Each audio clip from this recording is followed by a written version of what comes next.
فرمایا اگر آپ نے نئے کپڑے بنوائے ہیں، اور ایک بات عرض کر دوں، عید کے لیے نئے کپڑے بنوانا ضروری نہیں، مناسب اچھے کپڑے گھر میں جو پہننا وہی ہیں۔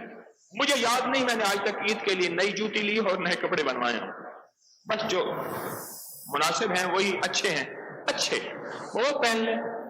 بالفرض اگر نئے کپڑے بنوائے ہیں، اور آپ نے جب بھی بنوائے ہیں، اس کا تعلق عید سے نہیں ہے جو عمل بتا رہا ہوں، اب یہ جو عمل بتا رہا ہوں اس کا تعلق صرف عید کے کپڑوں سے نہیں ہے کہ جو شخص نیا کپڑا پہنے اور ایک دفعہ کلمہ طیبہ پڑھ لے، لا الہ الا اللہ محمد الرسول اللہ، کلمے کے الفاظ بھی ٹھیک ہوں، حسد، نظر بد، آفت، حادثات، کوئی کیڑا، کوئی سانپ، کوئی بچھو، ساری آفتوں سے اور ساری بیماریوں سے اور تنگ دستی سے اللہ اس کو محفوظ رکھے گا، اور یہ چیزیں اس سے